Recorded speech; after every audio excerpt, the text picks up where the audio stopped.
오늘은 로마서 2장을 진행하도록 하겠습니다. 1절부터 4절까지 읽어보겠습니다.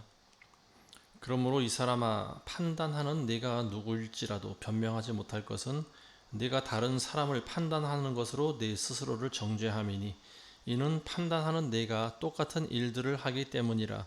이런 일을 행하는 자들에게 진리대로 하나님의 심판이 있는 것을 우리가 확신하노라. 이런 일을 행하는 자들을 판단하면서도 같은 일을 행하는 이 사람아, 내가 하나님의 심판을 피할 줄로 생각하느냐? 아니면 내가 그분의 선하심이 너를 회개하도록 인도하심을 알지 못하고 하나님의 선하심과 관용과 오래 참으심의 풍성함을 무시하는 것이냐?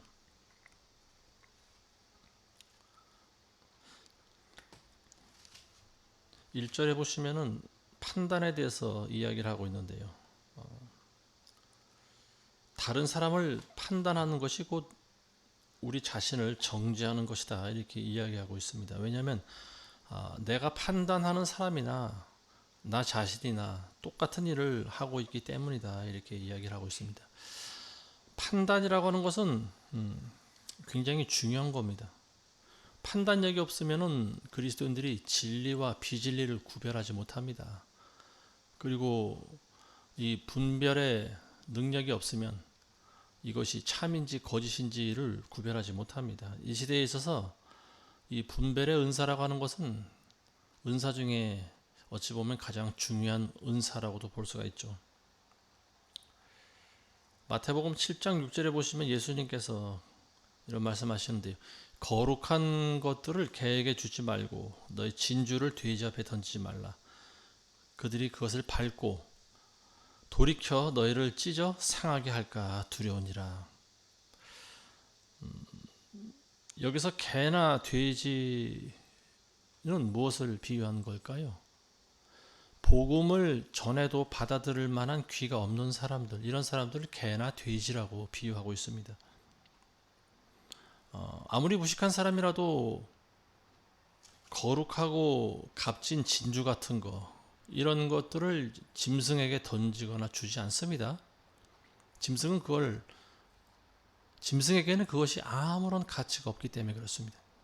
복음이라는 것도 사실은 가장 귀한 거고 가장 가치 있는 것이지만, 마치 개나 돼지 같은 사람들에게는 그 복음이 작용을 하지 않는다라고 하는 말입니다. 여기서 말하고 있는 것은 우리는 누가 개, 돼지인지를 알지 못합니다. 왜냐하면 전부 같은 사람의 모습을 하고 있기 때문에 그래요. 그러니까 여기서는 복음을 구별해서 전해야 된다라고 말하는 것보다는 우리가 분별을 가져야 된다. 때와 상황에 맞춰서 복음을 전해야 된다. 이런 말이 더 가까운 의도인 것 같습니다. 판단이라고 하는 말도 마찬가지예요. 판단이 없으면은 우리는 거룩한 삶을 살아갈 수가 없습니다. 그러니까 남을 판단하지 말라고 하는 것은 먼저 나 자신을 살펴본 후에 상대방을 판단해야 된다라고 하는 말입니다. 그래서 예수님께서 마태복음 7장에 보시면은 외식하는 자여, 먼저 내 눈에서 들보를 빼라. 그 후에 밝히보고 형제의 눈 속에서 티를 빼리라. 이런 말씀하십니다. 내 눈 안에 들보가 있는데 상대방의 눈에 있는 티를 빼려고 하지 말라. 나에게 더 많은 죄악과 허물이 있는데 상대방이 조그만 죄를 지었다고 그걸 지적하지 말라고 하는 말입니다. 먼저 내 안에 있는 들보부터 제거한 다음에 형제 눈에 있는 티끌을 빼주어야 된다, 이런 말이에요. 예수님 당시에도 그랬지만 지금도 마찬가지입니다. 영적인 소경으로 살아가는 사람들이 지금 많은 죄를 짓고 살아가고 있습니다. 지난 주에 우리가 나눴던 그 영적 소경들이 범하는 죄들이 있지 않습니까? 로마서 1장에 보시면은 29절부터 31절까지 모든 불의와 음행과 사악과 탐욕과 악의와 시기와 살인과 분쟁과 사기와 악독과 수군거리는 것들과 비방하는 자들과 하나님을 미워하는 것과 모욕을 주고 교만하며 자기 자랑만 하며 악한 일들을 꾀하는 자들과, 그리고 부모를 거역하고 몰지각하고 약속을 저버리고 무정하며 화해하지 아니하며 무자비한 자들이라. 자, 이런 자들이 영적으로 무지하고 소경인 자들이고요. 그리고 그렇게 살아가는 자들을 책망하기 전에 먼저 나 자신 안에, 내 안에도 그러한 죄가 있는지 없는지를 살펴봐야 된다라고 하는 말입니다. 모든 인간들이 사실 이러한 죄들을 반복적으로 계속 짓고 있다라고 하는 거예요. 그러니까 상대방을 비난하거나 정죄하기 이전에 먼저 나 자신부터 철저히 회개를 해야 된다라고 하는 말이죠. 안 그러면은 하나님의 진노가 나에게 점점 쌓이게 된다, 이런 말하고 있습니다. 5절에서 8절 보겠습니다. 다만 너의 완고함과 회개하지 않는 마음을 따라 진노의 날과 하나님의 의로운 심판이 계시될 그날에 임할 진노를 내게 쌓을 뿐이로다. 그분께서는 각 사람이 행한 대로 갚아주시리니 참고 선을 행하며 영광과 존귀와 썩지 아니함을 구하는 자들에게는 영원한 생명으로 하시고, 다투고 진리에 복종하지 아니하며 불의에 복종하는 자들에게는 분개와 진노로 하시리라. 하나님께서는 각 사람이 행한 대로 갚아주신다, 이렇게 나와 있습니다. 요즘 교회에서 가르치는 교리 중에 보면은 의인은 오직 믿음으로 말미암아 구원을 받는다라고 하는 그 말을 가르치면서 행위는 무익하다, 행위로서 구원받을 수 있는 사람은 아무도 없다, 뭐 이렇게 이야기합니다. 거기까지는 괜찮아요. 근데 더 들어가서 행위 자체를 불경건하거나 행위 자체를 무시하는 그런 교리를 가르치는 교회들이 있는 것 같습니다. 근데 성경에 보시면은 행위에 대해서 많이 나와 있어요. 행위.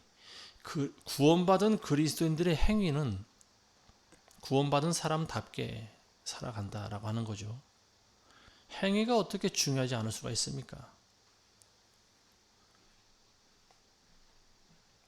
자, 행위에 대해서 이제 우리가 조금 알아보시면은요.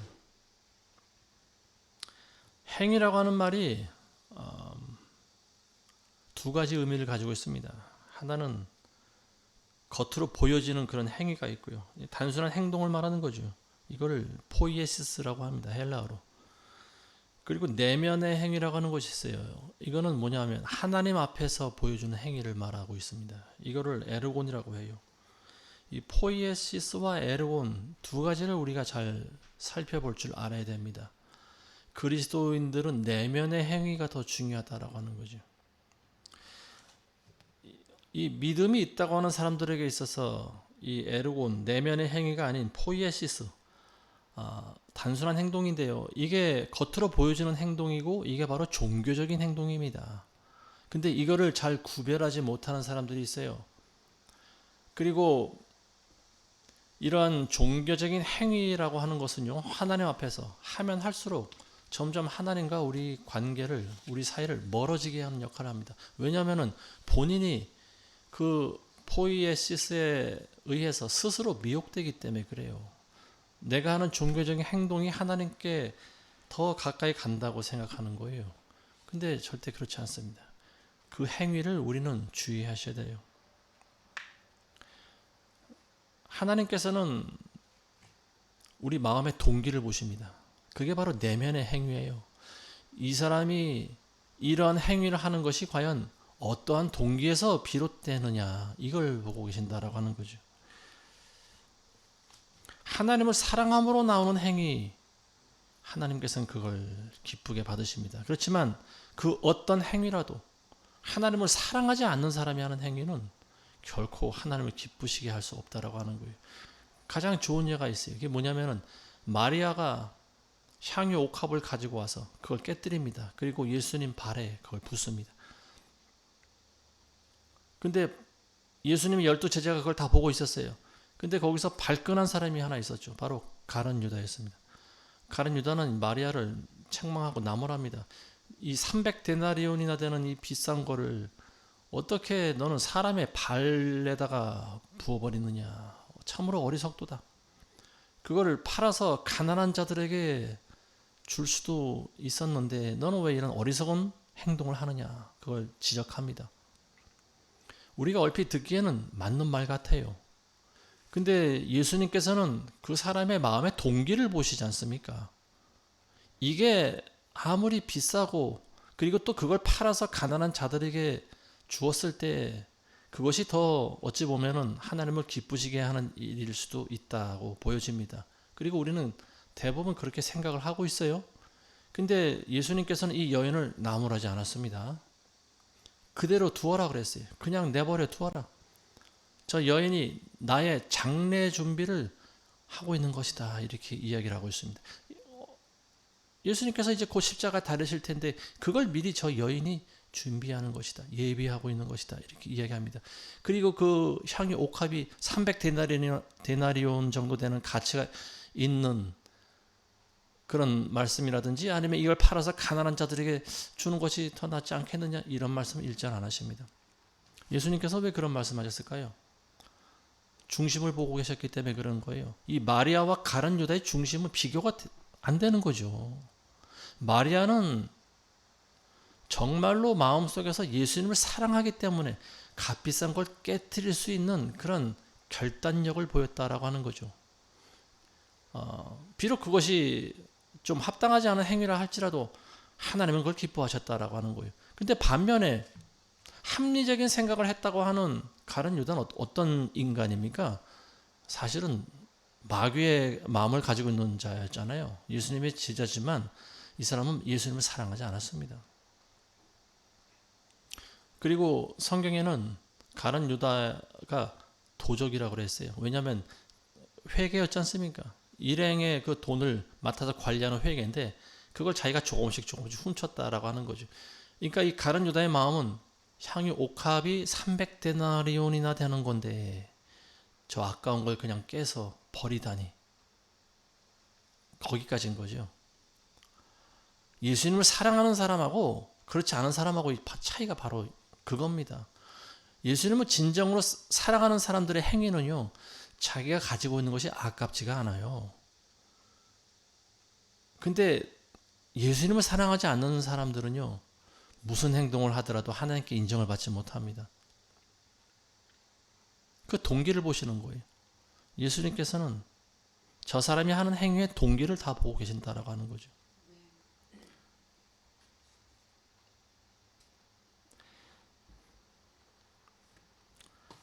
다시 말씀드리지만 성경에 나오는 모든 행위가 구원과 관련이 없는 것이 아닙니다. 물론 구원은 믿음으로 받는 것이 맞아요. 그렇지만 믿음으로 구원받은 사람들이 보여주는 행위는, 어떤 행위는 하나님께 기뻐하심을 받는 행위가 될 수도 있지만 어떤 행위는 자기 소유를 다 팔아서 좋은 일을 한다 하더라도 하나님께 인정받지 못하는 행위가 있습니다. 그러니까 그러한 차이, 겉으로 보여지는 행위와 내면적인 행위, 이 차이를 잘 여러분들이 구별하시기 바랍니다. 자, 9절에서 11절 보겠습니다. 악을 행하는 각 사람의 혼에게 환난과 곤고가 있으리니 첫째는 유대인에게요 또한 이방인에게이며 선을 행하는 각 사람에게 영광과 존귀와 평강이 있으리니 첫째는 유대인에게요 또한 이방인에게라. 이는 하나님께서 사람을 외모로 보지 않으시기 때문이다. 여기서 말하고 있는 것은 뭡니까? 유대인과 이방인이 지금 계속 반복적으로 나오고 있는데요. 유대인이라고 해서 선하지 않다라고 하는 거죠. 유대인들은 본인들만이 선하다고 생각해요. 왜냐하면 하나님께서 율법을 주신 유일한 민족이 바로 유대인이기 때문에 그렇습니다. 그래서 이 사람들은 항상 선민의식을 가지고 있었어요. 근데 지금 하나님께서 바울을 통해 지적하시는 부분이 바로 그거예요. 네가 유대인이라 할지라도 나은 것이 없다라고 하는 거예요. 율법을 받지 못한 이방인이라 할지라도 유대인과 조금 더 다를 바가 없다라고 이야기하는 거죠. 모든 사람이 다 죄인이고 죄 없는 사람이 없다라고 하는 것을 바울이 계속 강조하고 있습니다. 이 바울의 말에 의하면 이 세상에는 두 종류의 죄인이 있을 뿐이에요. 율법을 받은 죄인과 율법을 받지 못한 죄인, 두 종류만 있을 뿐입니다. 그래서 유대인과 헬라인이라고 이야기하고 있는 거죠. 자, 11절에 보시면 하나님께서 사람을 외모로 보지 않으신다. 아까도 말씀드린 것과 같은 의미인데요. 하나님께서는 사람의 마음의 중심을 보신다라고 하는 거죠. 그리고 마음의 동기를 보신다. 외모로 보지 않는다라고 하는 말은 불공평하게 대하지 않으신다, 이런 의미입니다. 공평하게 대하신다라고 하는 거죠. 어느 민족을 더 사랑하고 어느 민족을 덜 사랑하고 그런 부분이 없다라고 하는 거죠. 물론 언약 백성에게는 언약을 했기 때문에 언약상의 어떤 그런 부분들이 있을 수는 있어요. 그렇지만 본질적으로 모든 인간을 똑같이 대하신다라고 하는 거죠. 자, 12절부터 16절 보겠습니다.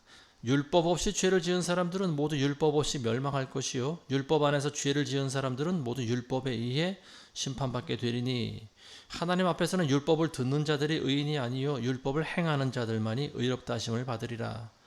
율법이 없는 이방인들이 본성으로 율법의 일들을 행할 때는 율법이 없어도 이들이 스스로에게 율법이 되나니 그들의 양심이 증거하고 그들의 이성이 송사하거나 서로 변명하여 그들의 마음에 기록된 율법의 행위를 보여주느니라. 이런 일은 하나님께서 나의 복음대로 예수 그리스도를 통하여 사람들의 은밀한 것들을 심판하실 그날에 있으리라. 여기서 중요한 것들이 지금 나오고 있습니다. 율법에 대해서 또 나오고 있는데요. 율법이라고 하는 것이 어떠한 역할을 하고 있는가? 자, 율법은 말 그대로 법입니다. 우리나라에도 보면 여러 가지 법들이 있죠. 형법 같은 것이 있어요. 민법이 있는가 하면 형법이 있고. 자, 율법은 민법보다는 형법에 가까운 법입니다. 왜냐하면 그 법을 지키지 않았을 때 직접 벌을 받게 되는 거예요. 그러니까 율법이라고 하는 것은 죄 지은 사람들에게 주어지는 법입니다. 그러니까 이것은 그 법을 어기면은 처벌을 받는다라고 하는 그런 기준, 지침서 같은 거예요. 근데 율법이 곧 율법을 받았다고 해서 그 사람이 의인이 되는 건 아니죠. 내가 아무리 선민이고 이스라엘인이라 할지라도 그리고 하나님께서 율법을 우리에게 주셨다 할지라도 그리고 내가 그 율법을 지키며 살아간다 하더라도 의인이라고는 볼 수가 없다라고 하는 거예요. 왜냐하면 율법을 완전히 지킬 수 있는 사람이 없기 때문에 그러는 거예요. 법이라고 하는 것은 어떤 한계를 마련한 그 이상도 이하도 아닙니다. 왜냐하면 우리 인간의 삶이라고 하는 것이 법이 없으면은 막 나가는 수가 있기 때문에 하나님께서는 그걸 정해 놓으신 거예요. 단지 그 법을 성문화시켜서 그거를 준 민족이 바로 이스라엘 민족입니다. 너희는 이렇게 살아가라. 반면에 이방인들에겐 그게 주질 않으셨어요. 그러면은 이스라엘 사람들만 이성을 가진 사람들이냐? 이 사람들만 인간다운 사람이냐? 이방인들은 모두 개와 같은 사람들이냐? 그건 아니다라고 하는 거죠. 왜냐하면 모든 인간들 DNA 안에는 하나님을 두려워하는 걸 심어 주셨습니다. 그리고 선과 악과 참과 거짓 이 정도를 어느 정도 분별할 수 있는 능력을 주셨어요. 그리고 선한 마음을 주셨어요. 이걸 우리가 양심이라고 합니다. 하나님께서 인간들에게 양심을 주셨어요. 결국 이 양심이라고 하는 것이 이방인이나 율법을 받은 유대인들이나 똑같다라고 하는 말입니다. 아무리 내가 율법을 받은 유대인이라 할지라도 율법을 지키지 않으면 아무 소용이 없는 거예요. 율법을 준 이유는 뭡니까? 그걸 지키라고 준 거 아니에요. 그래서 네가 받을 형벌을 피하라고 하는 건데 율법을 지키지 않으면 유대인이나 이방인이나 똑같다라고 하는 거죠.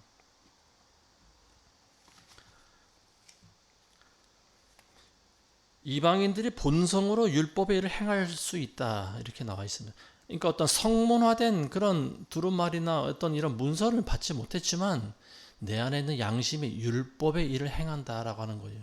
그게 뭐냐면은 착한 일을 하는 겁니다. 그리고 가난한 자를 도와주고 불의한 일을 보면 참지 않고 하나님을 사랑하고 하나님은 어떤 존재인지 모르지만 어쨌든 그런 하나님이라고는 절대 존재를 인식하게 되고 이제 이런 모든 것들 우리 안에 양심 안에 들어있는 것들이죠. 그리고 양심과 또 하나님께서 우리에게 이성을 주셨다라고 하는 거예요. 이성. 감정에 휘둘리지 않고 이성이라고 하는 것은 차분히 생각할 수 있는 마음을 말하는 겁니다. 냉정한 마음을 말하는 거죠. 감정이라고 하는 것은 참과 거짓을 구별하지 못할 수 있어요. 그렇지만 이성은 그 모든 것을 찬찬히 헤쳐서 볼 수 있는 마음을 이야기하고 있습니다. 이게 진짜냐 거짓이냐 이거를 가릴 수 있는 마음, 이거를 이성이라고 합니다. 하나님께서 우리 인간에게 양심과 이성을 주셨다라고 하는 것은 유대인들에게 율법을 주셨다라고 하는 것과 똑같은 거예요.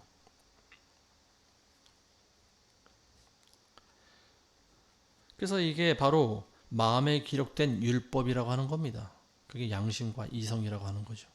그래서 이방인들이라 할지라도 양심과 이성에 따라 사는 사람들, 과거의 구약 시대 때,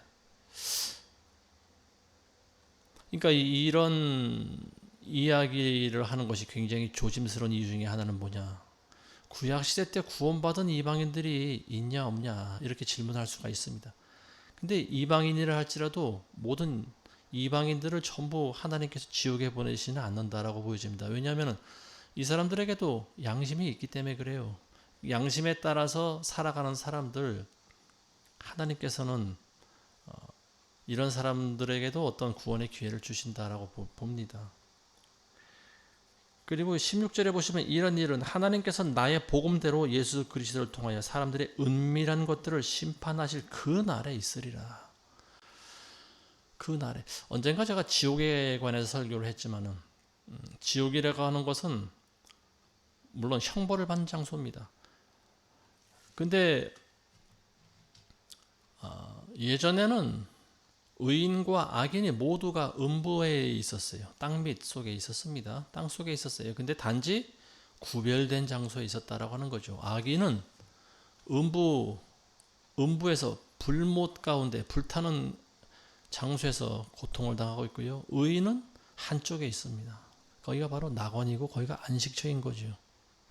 근데 이제 지금은 밑에 있는 음부 낙원에 있던 의인들이 지금은 없습니다. 왜냐하면 구약시대 때 성도들은 하나님께서 다 데리고 올라가셨기 때문에 그렇습니다.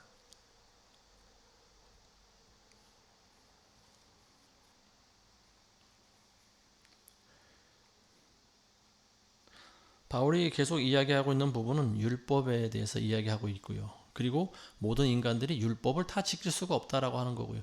그건 뭐냐면 유대인이나 헬라인이나 모두가 다 죄인이다라고 하는 말입니다. 자, 16절에 예수님께서 사람들의 은밀한 것들을 심판하실 날이 올 것이다. 예수님 재림 때죠. 예수님 오시면은 우리 안에 들어있는 것들 다 실토해야 됩니다. 다 드러나게 돼 있어요. 예수님께서 마태복음 10장에 보면 감추인 것이 드러나지 않을 수가 없고 숨은 것이 알려지지 않을 것이 없느니라. 예수님 앞에서는 거짓말하는 사람이 없습니다. 못하는 거예요. 하고 싶어도 못하는 거예요. 절대자 앞에서는 사람이 거짓말을 못합니다.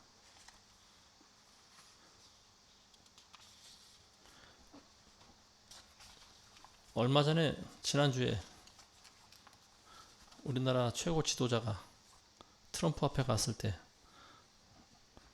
트럼프가 몇 가지 물어보니까 이 사람은 거짓말을 하더라고요. 뭐 내란과 뭐 이런 것들과 관련돼서 거짓말을 하는데 예수님 앞에서는 거짓말을 못합니다. 이 세상에서 최고 지도자 앞이라 할지라도 사람들은 거짓말할 수 있어요. 그런데 예수님 앞에서는 거짓말을 못합니다. 자, 17절에서 23절 보겠습니다. 보라, 유대인이라 불리는 내가 율법을 의지하고 하나님을 자랑하며 그의 뜻을 알고 또 율법으로 가르침을 받아 더 훌륭한 것들을 인정하여 내 스스로 율법에 있는 지식과 진리의 형식을 갖춘 사람으로서 보지 못하는 자들의 안내자요, 어둠 속에 있는 자들의 빛이요, 어리석은 자들의 교사요, 어린 아이들의 선생이라고 자신하니, 그렇다면 다른 사람을 가르치는 내가 내 자신은 가르치지 아니하느냐? 도둑질하지 말라고 선포하는 내가 도둑질하느냐? 간음하지 말라고 말하는 내가 간음하느냐? 우상들을 미워하는 내가 신당의 물건을 훔치느냐? 율법을 자랑하는 내가 율법을 위반함으로써 하나님을 욕되게 하느냐? 자, 17절에서 20절까지는 유대인들이라고 불리는 자들에 대해서 본인들이 자기들을 스스로 여기고 있는, 이렇게 생각하고 있다라고 하는 걸 보여주는 겁니다. 왜냐하면 율법을 의지하고 자기는 하나님을 자랑하고, 그리고 나는 진리의 형식을 가진 사람이고, 자기는 맹인들의 교사다, 어린아이들의 선생이다, 스스로 자부심을 가지고 있다라고 하는 거죠. 근데 21절부터는 반전이 일어나는 거죠. 그렇다면 그렇게 훌륭하다고 스스로 자처하는 네가 오히려 그와는 반대되는 삶을 살아가느냐, 겉과 속이 다른 삶을 네가 왜 살아가느냐, 남에게 도둑질하지 말라고 가르치는 내가 오히려 왜 너는 도둑질을 하느냐, 간음하지 말라고 가르치면서 너는 왜 간음을 하니, 우상 숭배가 죄라고 말하면서 너는 왜 우상을 숭배하냐. 이걸 요즘 말로 내로남불이라고 하던가요? 내가 하면 뭐 로맨스고 남이 하면 불륜이란, 내로남불이라고 하는 말이 좀 유행하고 있는데, 지금 이 시대 정권이 보여주고 있는 모습이 바로 이와 똑같은 것 같습니다. 남이 하면 모두가 다 불법이고 안 되고 죄고, 자기가 하면 괜찮다라고 하는 거예요. 지금 우리가 언제부터입니까? 2017년도부터 지금 그런 모습을 지금 계속 보고 있죠. 오늘날 교회도 마찬가지예요. 복음을 안다고 하는 사람들이 오히려 본이 안 되고 덕이 안 되는 그런 삶을 많이 살아가고 있지 않습니까? 교회 안에서 여러 가지 문제가 많이 일어나고 있어요. 목사가 설교를 하면서 성경을 가르치면서 정작 본인을 가르치지 않는다라고 하는 거예요. 성경을 안 읽어요. 기도를 안 해요. 공부를 안 해요. 그리고 하나님의 말씀을 정작 자기에게는 적용하지 않는다라고 하는 거죠. 목사가 어떻게 성경을 안 읽을 수가 있겠습니까? 성경을 읽겠죠. 그렇지만 문제는 뭐냐? 하나님의 말씀을 나에게도 적용해야 된다라고 하는 말이에요. 근데 성도들에게는 하나님의 말씀을 복종하라고 하면서 자기는 복종하지 않는다라고 하는 거죠. 그게 문제인 거죠.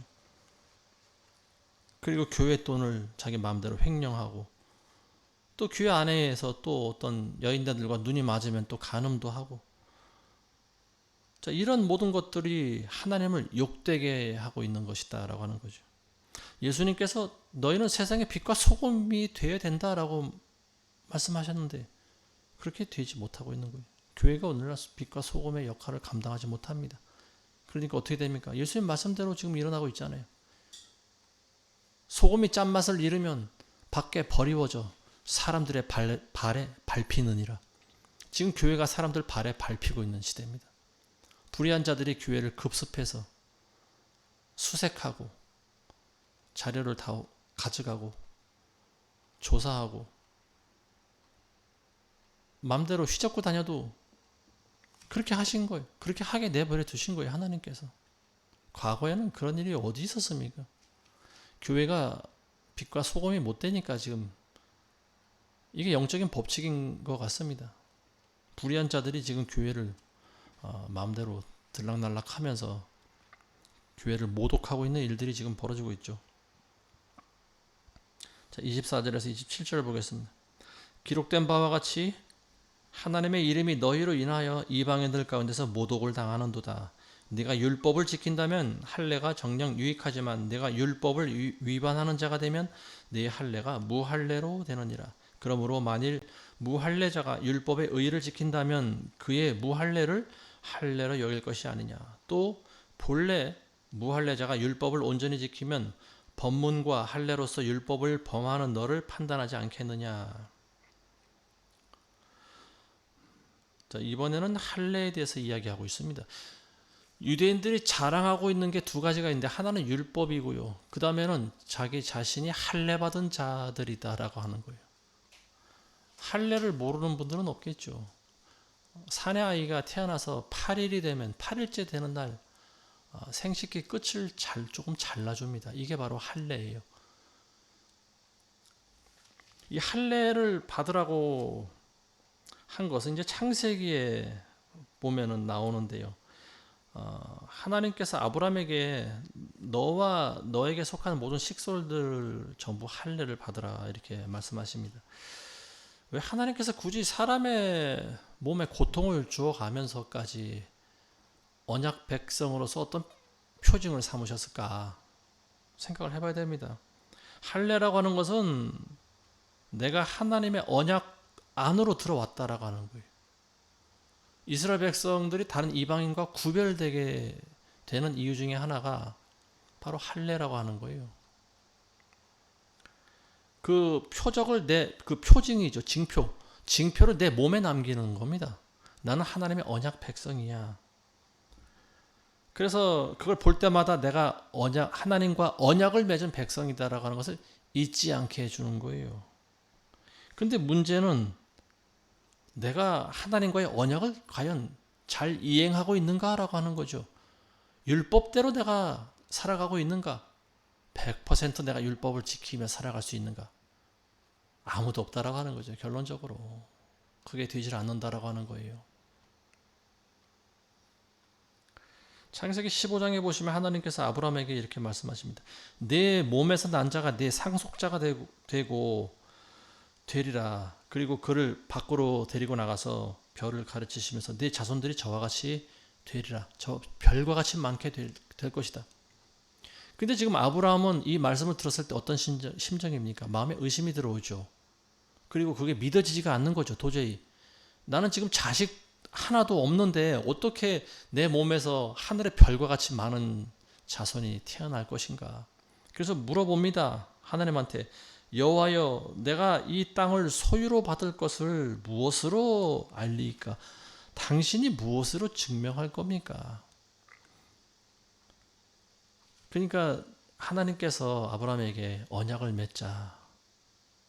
네가 나를 못 믿으면 서로 언약을 맺자라고 하는 거죠. 그래서 그 뭐 염소 그리고 순양 그리고 산비둘기 쥐비둘기 가져오라고 한 다음에 그 중간을 전부 반을 쪼개 놓게 하십니다. 그래서 그거를 쭉 진열해 놓습니다. 일렬로 쭉 세워 놓아요.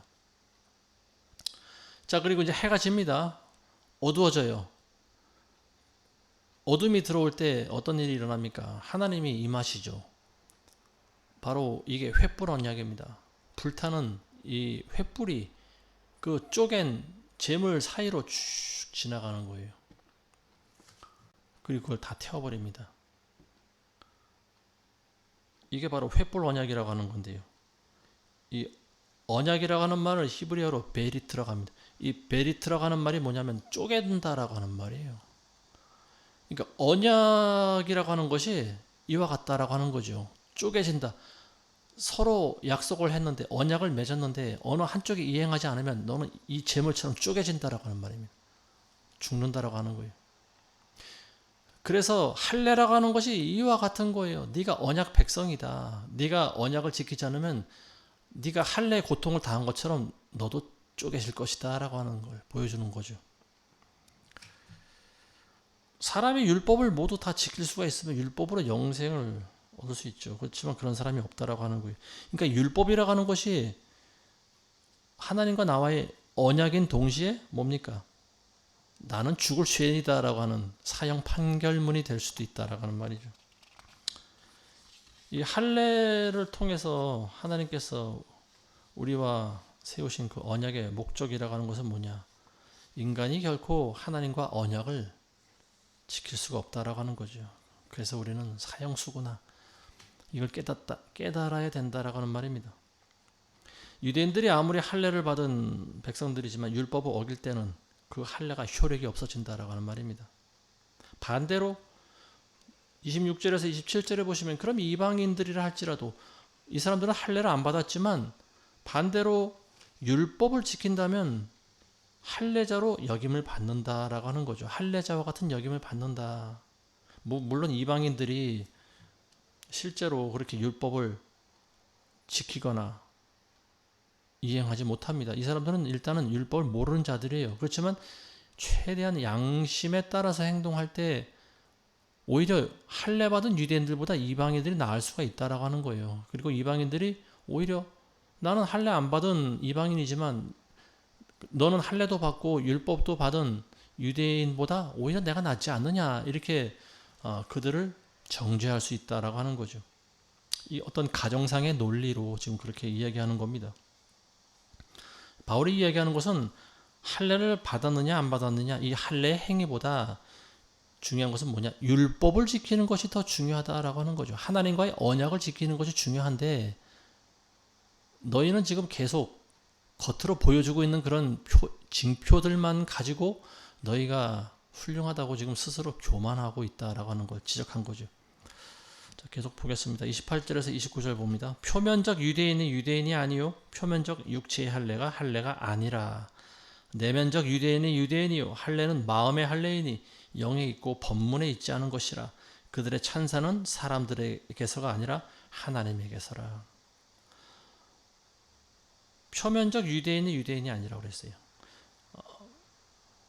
표면적 유대인은 혈통의 유대인인 사람을 말하는 거죠. 어쨌든 자기 몸에 유대인의 피가 흘렀기 때문에 나는 유대인이다라고 말할 수 있는 자격이 있는 사람들, 표면적인 유대인이라고 합니다. 근데 그런 유대인이 바울은 유대인이 아니다라고 그랬어요. 그리고 표면적 육체의 할례가 할례가 아니다. 내 몸에 있는 포피를 끊어냈다고 해서 그게 할례가 아니다. 그럼 누가 유대인이고 무엇이 할례냐? 내면적 유대인이 진짜 유대인이다라고 하는 거예요. 내면적 유대인. 내면적 유대인, 개역 성경에는 이면적인 유대인이 유대인이다 이렇게 이야기하고 있습니다. 겉으로 보여주는 유대인이 진짜 유대인이 아니고 마음이 유대인인 사람이 진짜 유대인이다라고 하는 거죠. 할례도 마찬가지인 거죠. 할례는 몸에 있는 것이 아니에요. 육체의 할례가 할례가 아니에요. 할례는 마음의 할례를 받아야 된다. 그리고 이것은 영에 있는 것이고 법문에 있는 것이 아니다라고 합니다. 영의 할례를 받아야 된다. 즉 마음의 할례를 받아야 된다. 마음의 할례를 받는다라고 하는 것이 뭘까요? 마음을 끊어내야 된다라고 하는 거죠. 육체의 할례가 사람 몸에 포피를 끊어내듯이 마음의 할례라고 하는 것은 마음을 끊어내야 된다라고 하는 거죠. 마음을 어떻게 끊어냅니까? 우리의 마음을 칼로 쫙 쪼갭니까? 절반으로 두동강 냅니까? 그것이 아니죠. 우리의 마음이 어디에 가 있는가를 살펴봐야 된다라고 하는 말입니다. 우리의 마음은 늘 세상과 연합하고 있지 않습니까? 늘 세상과 부착되어 있어요. 세상 사람들은 마음이 온갖 세상에 가 있습니다. 그렇지만 그리스도인들도 우리의 마음이 세상과 완전히 단절되었다라고는 볼 수가 없어요. 근데 그렇게 세상과 우리의 마음이 단절되어야 된다라고 하는 것을 보여주는 거죠. 이게 바로 마음의 할례라고 하는 거예요. 그리고 우리 힘으로는 되는 것이 아니죠. 그래서 이게 법문에 있지 않고 영에 있다고 그랬어요. 그러니까 영적으로 우리가 예수 그리스도를 믿게 될 때, 우리가 회개를 통해서 그리스도를 믿게 될 때 마음의 할례를 받아야 된다라고 하는 거고요. 그건 하나님의 성령께서 행하시는 것이다라고 하는 거죠. 성령의 칼로 우리 마음의 수술을 받아야 되는 거예요. 이게 근데 우리 자신의 의지대로 되는 것이 아니에요. 하나님을 믿을 때 똑같이 출발하지만 마음의 할례를 받은 사람과 받지 않은 사람들이 있는 것 같아요. 제가 봤을 때. 물론 그 행위의 차이마저 하나님께서는 다 보고 계시겠지만 어쨌든 마음을 끊어내는 일이 굉장히 중요하다라고 한 말입니다. 아무리 육신의 할례를 받았어도 마음이 세상에 가 있는 사람, 온통 세상이 내 마음속에 들어와 있는 사람들은 할례를 받아야 되는 거예요. 마음의 할례를 받아야 되는 거죠. 지금 바울이 여기까지 이야기하고 있는 것이 뭡니까? 너희가 유대인이고 하나님으로부터 율법을 받았고 또 할례가 그 징표가 되는 선민이긴 하지만 너희가 정작 율법을 지키지도 않을 뿐더러 너희 마음의 동기가 선하지도 않고 너희는 구원받을 만한 자격이 없다라고 하는 거죠. 율법을 통해서 구원받을 수 있는 육체가 아무도 없다라고 하는 말입니다. 그럼 결국 율법이나 할례나 우리에게 어떤 기능을 합니까? 아, 우리는 죄인이구나. 내가 하나님과 맺었던 언약 백성임에도 불구하고 나는 율법을 다 지키지도 못했을 뿐더러 내 마음은 더럽고 패역하기 그지가 없다. 나는 죽어 마땅한 사형수구나. 이걸 깨닫게 하는 거예요.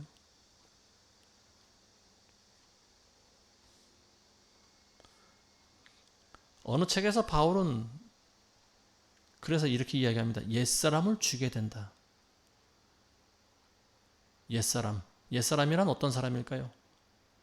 세상을 사랑하면서 살았던 사람이죠. 하나님의 나라보다는 세상의 멸망의 넓은 길로 걸어갔던 사람이고요. 그리고 하나님보다 나 자신을 사랑하고 하나님 말씀보다 돈을 더 사랑하고 세상을 사랑했던, 세상을 사랑하며 살아갔던 그 사람, 그게 바로 옛사람이라고 하는 거예요. 그 옛사람을 벗어버리는 거, 이게 바로 마음의 할례 받는 것과 동일한 거예요. 끊어내야 되는 거죠. 그리고 그것이 내 힘과 능로 되는 것이 아니고 오직 성령의 능력으로만 가능하다라고 하는 거예요. 본인이 정말로 그리스도인이 됐다라고 하면은 아마도 하나님께서 마음의 할례를 받게 하신 줄로 믿습니다.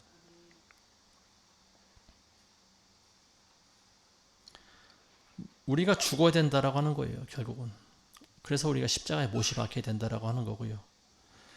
이런 세상을 사랑하는 내 마음을 은밀하게 죽여나가는 행위, 이게 곧 할례자인 거죠. 그리고 그런 사람들이 진리에 점점 다가가는 자들이고요. 그리고 이런 사람들은 사람의 칭찬을 굳이 구하지 않습니다. 왜냐하면 하나님의 칭찬이 더 중요하기 때문에 그렇습니다.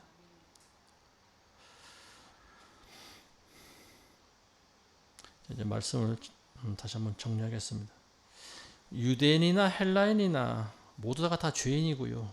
율법이나 할례나 우리에게 주는 메시지는 모든 인간들은 다 죄인이고 결국은 죽을 수밖에 없는 사형수들이다라고 하는 것을 계속 보여주는 그런 징표라고 하는 거예요.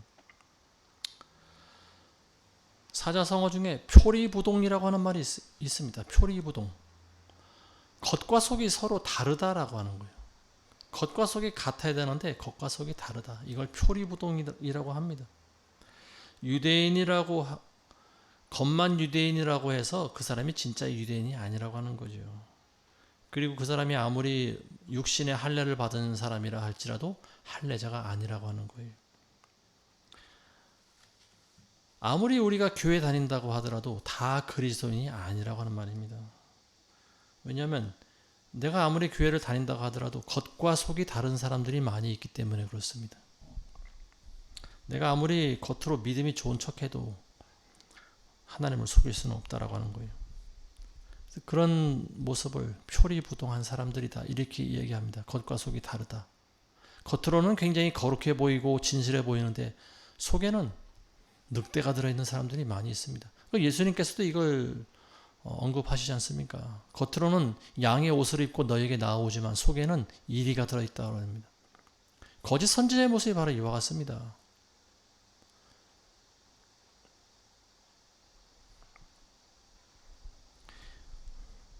우리나라하고 지난주에 미국과 벌써 몇 달 동안 이 관세 협상과 관련된 문제들이 지금 계속 이슈가 되고 있는데요. 최고 지도자가 미국에 가서 트럼프를 만나고 왔어요. 그래서 관세 협상을 잘하고 온 것처럼 방송들은 과대 포장을 합니다. 근데 아무리 겉으로 그렇게 포장을 해도 진실은 드러나지 않겠습니까? 미국 사람들이 바보입니까? 트럼프는 장사꾼의 기질을 가지고 있는 사람이에요. 이 사람은 절대로 남으로부터 속거나 사기를 당하지 않습니다. 지금 정권은 닭 잡아먹고 오리발 내미는 식의 그런 정치를 지금 계속하고 있는데요. 표리부동한 자들이기 때문에 그렇습니다. 겉과 속이 다르기 때문에 그래요. 거짓말하는 사람들이에요. 또 다른 말로 이런 사람들을 양두구육이라고도 합니다. 양두구육. 시장에 가면은 양고기를 판다고 양 대가리를 올려놓고 있어요. 근데 고기는 어떤 고기를 파냐? 개고기를 파는 거예요. 양고기라고 속이고서 개고기를 파는 거예요. 이걸 양두구육이라고 합니다. 즉 이 나라 정권은 겉으로는 국민을 위한 척하고 노동자를 위한 정책을 편다고 하지만 사실은 기업을 다 죽이죠. 그리고 백성들은 결국 파탄으로 전부 몰아넣는 그런 정책을 하고 있습니다. 이 사람들은 이중잣대를 들이대는 자들이에요. 상황이나 대상에 따라서 다른 기준을 적용한다라고 하는 말이죠. 자기네들이 야당일 때는 온갖 말로 여당을 공격하더니만 이제 자기네들이 여당이 되니까 이제 또 자기네들이 공격했던 그 짓을 똑같이 하고 있어요. 자기들의 이익에 따라서 법도 다르게 해석하고 적용한다라고 하는 거예요. 그래서 이런 사람들, 이 표리부동하고 내로남불하는 사람들, 양두구육한 사람들, 이런 사람들 결국은 모두가 다 나중에 국민들의 심판을 받게 될 것이라고 보여집니다. 이 세상에서나 저 세상에서나 표리부동한 것을 하나님은 싫어하십니다. 겉과 속이 같아야 돼요. 말과 행동이 일치해야 돼요. 이런 사람들이 진실한 사람들입니다. 거짓말하는 사람들 천국에 들어갈 수가 없습니다. 오늘 우리가 읽으신 2장에 있는 말씀, 모든 인간들이 전부 회개의 대상이 되고요, 하나님의 진노의 대상이 된다라고 하는 말입니다. 오직 예수 그리스도의 보혈만이 추악하고 더러운 우리의 죄악을 덮을 수 있다라고 하는 그 이야기를 우리가 항상, 그 말씀을 우리가 기억해야 됩니다. 기도하겠습니다. 하나님 아버지, 우리 모두는 죄인입니다. 우리 인간들은 세상을 항상 사랑하며 하나님보다 나 자신과 돈을 더 숭배합니다. 우리 인간의 마음은 추악하기 그지없습니다. 우리는 영적인 소경이었습니다. 그리고 지금도 우리 안에 있는 들보를 보지 못하고 남을 판단할 때가 많이 있습니다. 하나님, 이제는 그리스도의 보혈만이 우리의 죄를 덮을 수 있는 유일한 무기임을 우리가 하나님 앞에 고백합니다. 모든 사람들이 다 죄인이고 다 멸망당할 때 하나님께서는 그리스도를 이 땅에 보내셨습니다. 그래서 영원한 의가 되게 하셨습니다. 그 그리스도를 우리가 끝까지 믿고 의지하며 살아갈 수 있는 그런 모두가 될 수 있도록 하나님 도와주시옵소서. 예수님의 이름으로 기도합니다. 아멘.